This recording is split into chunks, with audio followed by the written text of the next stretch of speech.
Naitwa Patrobas Katambi, waziri wa mambo ya ndani ya nchi, Jamhuri ya Muungano wa Tanzania.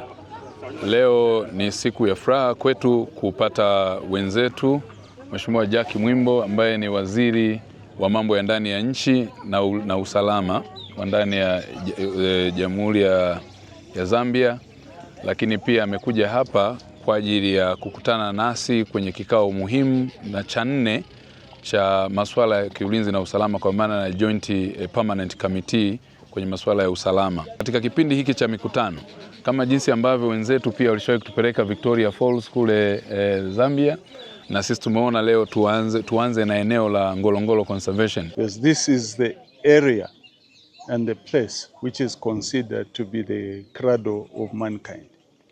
It is our duty and responsibility to ensure that this facility is protected by all the people of the world. It is very important for everyone to protect their heritage.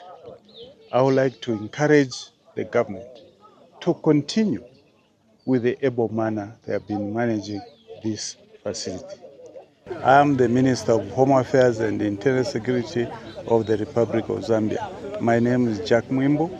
Ambapo kama umemsikia Mheshimiwa Waziri amefurahia, ni eneo zuri la kimkakati la kihistoria lenye lililo sheheni kila aina ya wanyama, the big 5 kwa maana ya tembo, tumeona simba, tumeona nyati, tumeona faru wale, tumeona twiga, tumeona wanyama wengi, swala na kadhalika wengi, mpaka viboko, mamba na wanyama wengine wengi ambao kimsingi hata Watanzania wenyewe hajawahi kuwaona macho kwa macho. Ni hamasishe Watanzania tuwe na tabia kutembelea mbuga zetu kama jinsi ambavyo mtalii namba 1 Tanzania na mhamasishaji namba 1 Dr. Samia Suluhu Hassan alivyohamasisha kupitia filamu yake ya Royal Tour ambayo imevuta watalii. Taarifa niliyoipata pale getini ni kwamba kwa siku kwa sasa ni zaidi ya watalii 3,000 wanaingia ndani ya mbuga hii, na zaidi ya karibia milioni 1.5 kwa kipindi cha muda mfupi sana wanakuja watalii wa ndani lakini pia wa nje, na mnaweza mkaona jinsi ambavyo